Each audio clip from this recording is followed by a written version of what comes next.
ठीक है। और उसके अंदर जो बीच में जो डायग्राम होता है उसका फंक्शन किस टाइप से काम करता है, जो सर्किट में जब लगा रहता है कंपोनेंट उसका क्या क्या वर्क है, सारा कुछ हम लोग इसमें जानेंगे। पहले हम लोग क्या करते हैं कि मेन पीसीबी खोल लेते हैं, ठीक है, निकाल के हम दिखा देते हैं पहले किस टाइप से रहता है। ये समझिए कि एक तरह से असेंबल हो गया।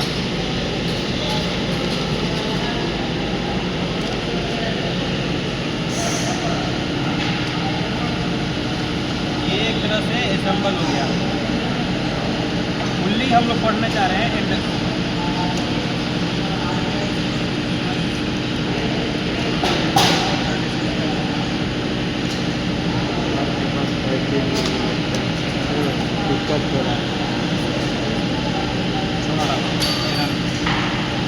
ये हो गया मेन पीसीबी, ये हो गया फैन, कूलिंग फैन।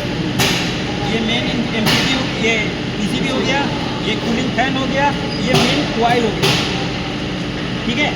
और ये सिनामिक प्लेट हो गया,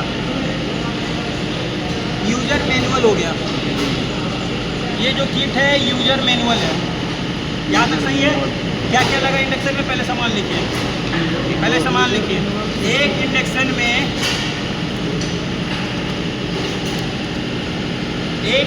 में हाँ जल्दी, एक इंडक्शन में मुख्यतः निम्नलिखित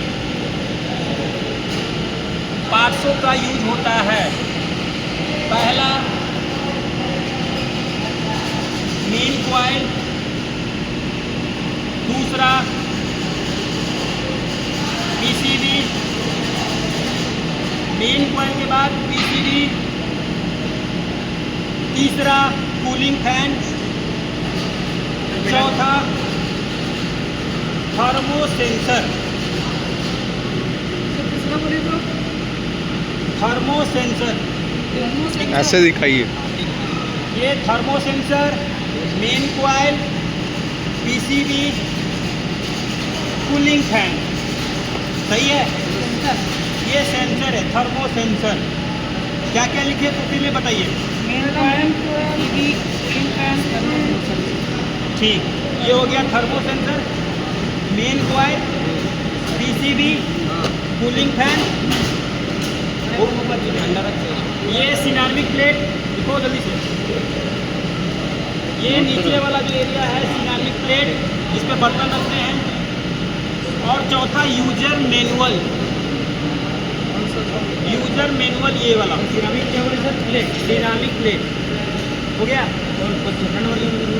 यूजर मैनुअल, ठीक है। अब हम लोग जानते हैं कि ये पूरी तरह से असेंबल किया हुआ। मान लें कि ये पार्ट भी नया है, ये भी पार्ट नया है, ये भी नया है, ये भी नया है, ये भी नया। अब हम लोग इसको असेंबल भी करेंगे और प्लस इसके बारे में जानेंगे। तो जो होता है इसका मेन फंक्शन ये होता है हम लोग का मेन पीसीबी। पीसीबी में हम लोग क्या करते हैं, फेज लेते हैं, एक न्यूट्रल लेते हैं। ध्यान देने वाला बात इसमें क्या है कि ये जो फेज है, यहाँ पर देख सकते हैं कि यहाँ फ्यूज है, दिख रहा है, क्या फेज है, फ्यूज है ना, ठीक। और जो न्यूट्रल रहता है सबको पता है कि न्यूट्रल का हम लोग का यूज नहीं होता। न्यूट्रल होता है बाईपास, हर सेक्शन के लिए इक्वल जाता है। जो होता है स्टार्टिंग में उसमें फेज के लिए होता है। तो फेज में हम लोग क्या डाल दिए, हम लोग यहाँ पर एक फ्यूज डाल दिए। अब ये फ्यूज क्या करेगा, इसको पीला वाला को सप्लाई देगा, न्यूट्रल भी इसके साथ मर्ज हो जाएगा। ये होता है पीएफ सेक्शन फ्यूज, जो न्यूट्रल और फेज को मर्ज करके फिर आगे बढ़ाता है रेजिस्टेंस के। यहाँ तक सही है। अब यहाँ से जो वोल्टेज निकलता है, ध्यान दीजिएगा, यहाँ पे एक ब्लैक कलर का यहाँ लगा हुआ है, इसको कहते हैं ब्रिज रेक्टिफायर।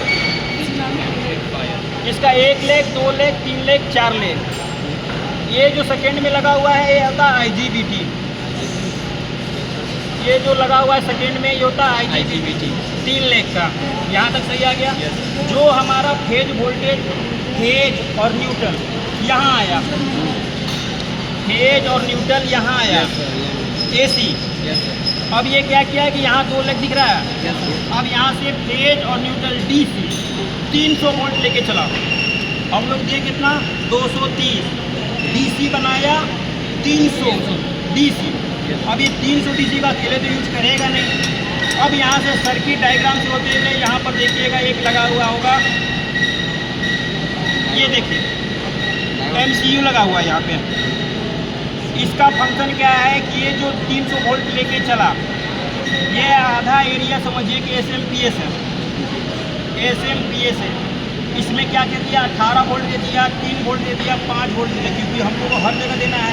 ये मेरा 12 वोल्ट का पंखा है तो 12 वोल्ट हमको निकालना है ना, ये मेन लेग वाला निकालेगा MCU। इसमें से हम लोग 18 वोल्ट भी निकालेंगे, 3 वोल्ट भी निकालेंगे, 5 वोल्ट, यहाँ से 18, 5, 3, सही है। उसके बाद हम लोग आ जाएंगे यहाँ पे टैंक कैपेसिटर। यहाँ पर हम लोग 300 वोल्टेज सप्लाई करेंगे DC। ये 300 वोल्टेज DC लिया। अब ये क्या है कि अपने में रख लिया और इसके बाद डिस्ट्रीब्यूट इधर भी कर दिया।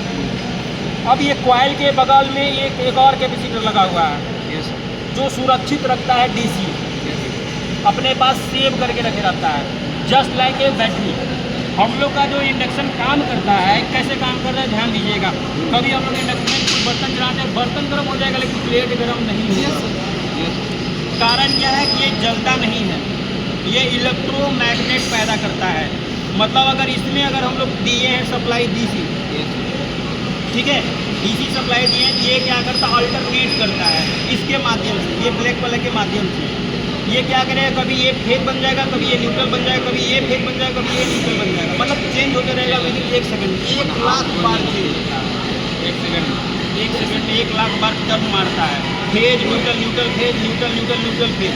तब जाके इंडक्शन पे जब इसके ऊपर कोई बर्तन रखते हैं तो ये सेंस करता है। सर मतलब मिली सेकेंड से भी बहुत कम। ये बर्तन जब रखते हैं तो ये सेंस करता है कि माइक्रो कोई लोहा आ गया है। जब लोहा जैसे इसके ऊपर हम लोग रखते हैं तो ये सेंस किया तो ये मैग्नेट जो है चेंज हो गया ऊष्मा पैदा किया, जिससे हम लोग खाना बनाते हैं, हीटिंग पैदा किया। लेकिन जैसे ही बर्तन हटाएंगे, प्लेट छुएंगे तो गर्म रहेगा, बर्तन गर्म हो जाएगा।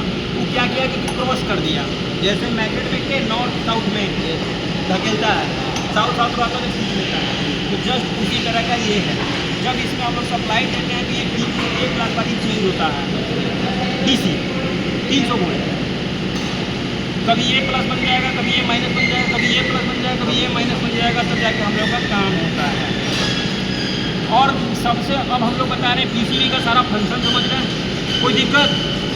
अब हम लोग जान लेंगे इसमें त्रुटि।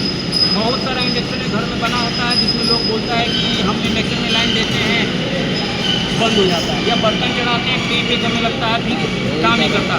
विद इन इसमें हम लोग बर्तन चढ़ाएँ, लाइन किए, ऑन किए, पे करके यहाँ पर बंद हो गया 5 मिनट के अंदर में।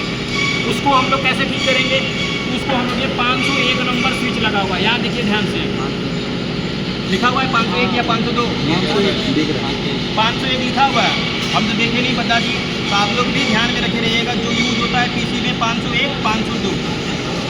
जिस कंप्लेन अगर आए कस्टमर का कि हमारा बर्तन चढ़ाते हैं, लाइन देते हैं और 2 मिनट के बाद जो है सेंस करके बंद हो जाता है, तो प्रॉब्लम क्या है, ये स्विच 5 रुपये का मिलेगा, इसको निकालिएगा, 3 लेके सोल्डिंग करके निकालिएगा, नया स्विच डालिएगा, हो गया। घुमाने का जरूरत नहीं है क्योंकि कंपनी प्रीसेट रहता है, ठीक है। नहीं, इसको वोल्टेज को मिलाना नहीं है, कंपनी प्रीसेट किया हुआ रहता है। आप लोग कुछ नहीं करना है, 5 रुपये का लाइएगा बाजार से, यहाँ तीनों लेके जैसा है उसे बैठा दीजिएगा, ऑटोमेटिक ये काम करने लगेगा। अब जब बर्तन चढ़ेगा तो ये फुल्ली काम करेगा। दूसरा कारण जान लीजिए, बीमारी। अभी हम लोग सिर्फ बीमारी के बारे में चर्चा कर रहे हैं। अब हम लोग क्या करते हैं कि लाइन देते हैं, फटाक से आवाज़ करता है, या वायरिंग वूरिंग उड़ा देता है, या MCB गिर जाता है, यानी कि कहीं शॉर्ट है मेरा PCB में। तो सबसे पहले जब हम लोग रिपेयर करने के लिए जाएंगे तो हम लोग क्या करेंगे, ये मेन कॉइल खोल के साइड, क्योंकि ये DC 300 वोल्ट इसको चाहिए, यहाँ से मिल ही नहीं रहा तो वो तो फॉल्ट पता करना है। तो हम लोग क्या करेंगे कि ये ब्रिज रेक्टिफायर, क्योंकि ये हम लोग जब फेज से सप्लाई लेके जाते हैं तो सबसे पहले तो यही रखता है, यही DC छोड़ता है सर्किट में।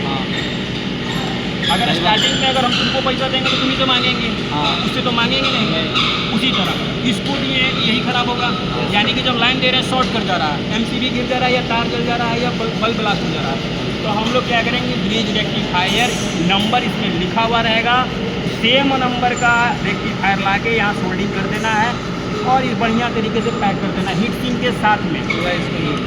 ये जो वाइट कलर का जो लगा हुआ है ये हीट सिंक है। हीट सिंक भी मिलता है 30 रुपये का, 50 रुपये का। यहाँ लेपिंग करके बढ़िया से ब्रिज रेक्टिफायर लगा दीजिएगा। चलिए ठीक है। और एक चीज़ ध्यान रखिएगा, हाँ? पता कैसे चलेगा वहीं पे कौन बोला वो शूट का नाम क्या? जब आप लाइन देते हैं और एमसीबी गिर जाता है, ट्रिप कर जाता है या काम वर्क नहीं करता, नो करेंट, इसमें लाइन नहीं आ रहा है, लाइन दिए है लेकिन एमसीबी गिर जा रहा है बार बार या शॉर्ट कर जा रहा है, तो सबसे पहले ब्रिज रेक्टिफायर को निकालिएगा, नया लगाइएगा सेम नंबर का। और इसका एक खासियत है, ये अपने साथ तुमको भी ले डूबता है। हाँ, होता है ना कि हम तो जाएंगे तुमको भी ले जाएंगे, हम अकेले जाएंगे नहीं। तो जब ये ब्रिज रेक्टिफायर अपने आप में उड़ता है या जलता है तो सामने वाला आईजीबीटी को भी नुकसान पहुंचा देता है। नुकसान का मतलब कि 100 में 70%, 30% नुकसान पहुंचाएगा। तो हम लोग उस कंडीशन में क्या करेंगे कि सेम नंबर का आईजीबीटी, सेम नंबर का रेक्टिफायर बाजार से खरीद के आके फुल्ली यहाँ लगा देंगे। अब हो गया फुल्ली प्रोसेस में। अब जब भेज जाएगा तो पूरी तरह से फिल्टर होके जाएगा। अब जब हम लोग देखेंगे कि सारा वर्क कर रहा है, मेरा पंखा वगैरह चलने लग गया, पंखा अगर चलने लग गया तो मतलब 12 वोल्ट सप्लाई कर रहा है, यानी कि मेन पीसीबी एसएमपीएस सही है, ठीक है।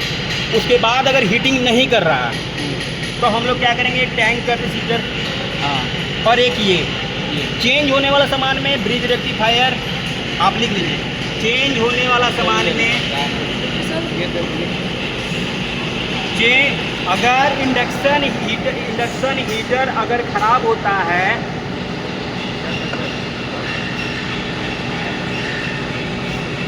अगर इंडक्शन हीटर खराब होता है तो निम्नलिखित कारणों से खराब हो सकता है। पहला रेक्टिफायर, दूसरा पहला रेक्टिफायर हो गया, रेक्टिफायर, दूसरा आईजीबीटी रेक्टिफायर, हाँ, तीसरा टैंक कैपेसिटर, दूसरा सर क्या क्या लिखे, हाँ, दूसरा आईजीबीटी, हाँ, देखिए ये है रेक्टिफायर, ये है आईजीबीटी, ये है मेन फ्यूज, ये है इसका सेंसर, ये है 501 नंबर का स्विच, ये है आपका एमसीयू, ये हो गया टैंक कैपेसिटर, ये हो गया मेन कैपेसिटर। तीसरा नंबर वही मैंने हो गया। 1 2 3 4 5, ये 5 सामान है। 5 सामान हो गया आपका? नहीं सर। क्या क्या लिखे जो रेक्टिफायर आईजीबीटी हो गया, 501 नंबर का स्विच, 501 नंबर का, 501 नंबर का स्विच, इसको क्या बोलते हैं, 4 नंबर का, एक वाइट, 4 नंबर का, एक खराब है, 4 नंबर का टैंक कैपेसिटर,